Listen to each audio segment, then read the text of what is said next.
Praktisi diplomasi Dina Prapto Raharja menyebut keterkaitan kematian Arya Daru Pangestuhan dengan sejumlah kasus yang tengah ditangani almarhum bisa dengan mudah dilacak. Dan berikut perbincangan jurnalis senior Sindo News TV Lukman Hanafi bersama praktisi diplomasi Dina Prapto Raharja. Info itu si trafficking nih Indonesia ini banyak juga yang masuk ke lewat Dili, terus akhirnya lewat. Nah, kita nggak berandai-andai sangkut apa enggak ya, tapi bila mana misalnya saat itu Daru tugas di sana, terus tempat nanganin itu kalau bagi resiko diplomat itu termasuk bisa berdampak di berikutnya nggak sih? Maksud saya adalah ini buntut gitu loh. Padahal udah nggak di situ, tapi mungkin karena dianggap dulu pernah tahu dan sebagainya, ada pihak-pihak mungkin yang ini bisa berpulang gitu nggak sih, beresiko gitu seorang diplomat. Time frame itu penting ya. Saya lagi-lagi nggak tahu urutannya seperti apa untuk karirnya dia. Tapi gini, saya kan pernah mimpin negosiasi untuk urusan anti trafficking di ASEAN ya. Dan memang kami sangat terbantu dengan orang-orang seperti Daru yang levelnya diplomat tapi media ya.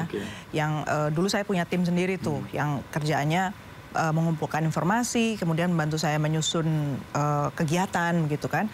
Dan tapi biasanya kami punya orang-orang lapangan yang memang penduduk setempat lah, yang ikut membantu kita mengumpulkan informasi atau bahkan kalau ini memberitahu kalau ada satu risiko tertentu buat orang Indonesia di tempat tertentu gitu.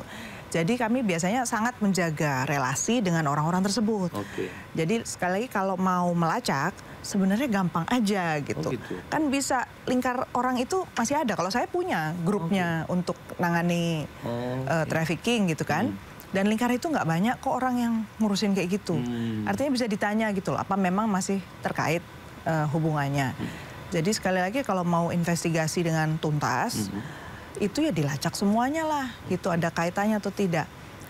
Biasanya sih kalau di Kemlu satu udah selesai, dia misalnya pindah ke direktorat yang lain ya dia udah nggak ngurusin tuh. Kecuali kalau Daru udah pernah beberapa kali gitu ya, seperti ya pimpinannya beliau lah, Pak Yuda itu sering banget itu penempatannya urusan perlindungan WNI kan. Artinya dia udah dipercaya betul punya kompetensi, keahlian untuk ngurusin yang kayak gitu kan. Nah orang kayak beliau tuh biasanya jaringannya. Sejumlah tokoh Gerakan Nurani Bangsa menyambangi Polda Metro Jaya membahas nasib para aktivis yang ditahan karena peristiwa demo beberapa waktu lalu. Mereka juga siap menjadi penjamin penangguhan penahanan para aktivis.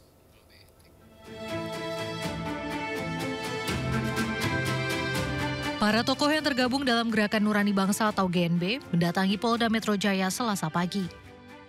Di antaranya ada Sinta Nuriyah Wahid, yakni Istri Presiden keempat Republik Indonesia Abdurrahman Wahid, Lukman Hakim Saifuddin, Karlina Supeli, Eri Riana Harja Pambekas, Komar Gultom, Komarudin Hidayat, Inayah Wahid, dan BK Ulung.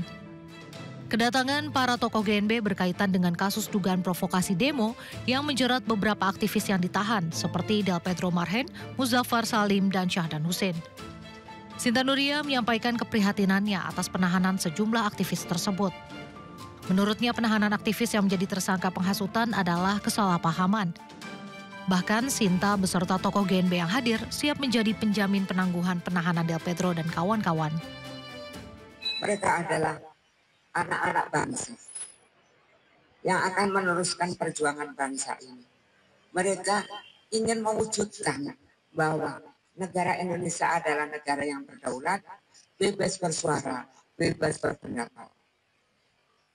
Karena itu dengan adanya itu mereka telah melakukan itu, tetapi ternyata ada kesalahpahaman. Mungkin dengan ada satu dua kata yang sedikit melenceng sehingga mereka mendapat perlakuan seperti ini.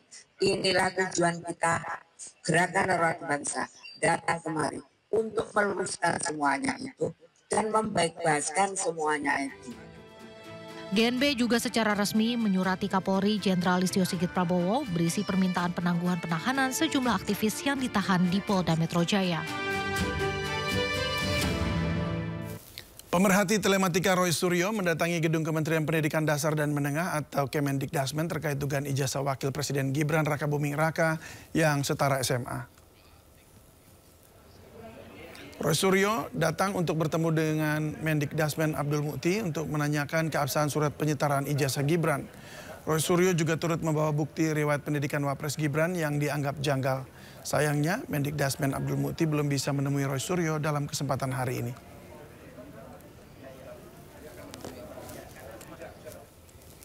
Bahwa urutan pendidikan Saudara Gibran Raka Buming Raka itu tertukar dan saling terbalik. Misalnya adalah yang seharusnya itu adalah hanya sebuah kursus ya atau pathway atau katakanlah itu matrikulasi ke perguruan tinggi, tapi itu dianggap sebagai SMA yang disetarakan ini. Kemudian bahkan ada tulisan juga dan itu sudah dimuat di berbagai media ya, dan itu digunakan waktu itu untuk kampanye yang bersangkutan dan masih ditulis juga di berbagai situs termasuk yang ada di lembaga kantor berita ternama Antara ya, ada dia memiliki pendidikan S1 S2.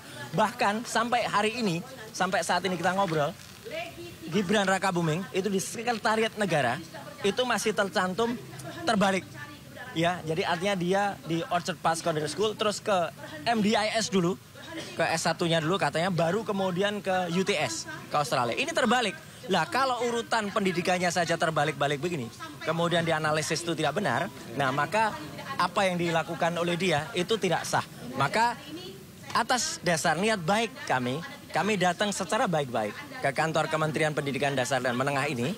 Dan alhamdulillah tadi sekali lagi saya sudah di WA langsung oleh Prof. Abdul Mukti. Dan kemudian beliau mengatakan mohon maaf tidak bisa mendampingi karena makanya kita menunggu arahnya. Siapa yang seharusnya kemudian menerima kami. Karena ini jelas betul ya. Sidang gugatan perdata senilai 125 triliun rupiah terhadap Gibran Raka Buming Raka dilanjut ke tahap mediasi. Mediasi akan digelar pada 29 September mendatang.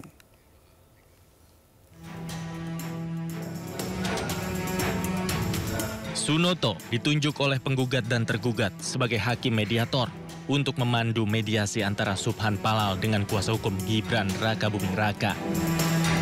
Mediasi ini dilakukan sebelum proses sidang gugatan dilanjutkan. Majelis hakim akan melanjutkan sidang setelah mendapat laporan dari hakim mediator.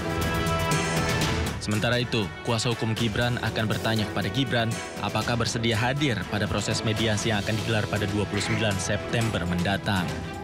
Langsung ya Pak, ini sekarang datang langsung apa gimana Pak? Nanti akan kami tanyakan, karena ini baru diputuskan mediasi tanggal 29. Apakah beliau akan datang atau tidak nanti akan kami tanyakan. Nanti kalau tidak datang, berarti akan ada surat kuasa istimewa.